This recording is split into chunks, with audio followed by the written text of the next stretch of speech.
Hello' everyone, আজি মই আপোনালোকৰ মাজলৈ আগবঢ়াইছোঁ এটা নতুন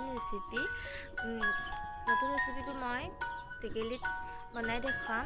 ইয়াত আছে কঁঠালৰ মুচি আৰু পিঁয়াজ, নহৰু, আদা, জিৰা, ৰেড চিলি আৰু গৰম মছলা। মই কেনেকৈ বনাওঁ আপোনালোকে চাই থাকিব ভিডিঅ'টো।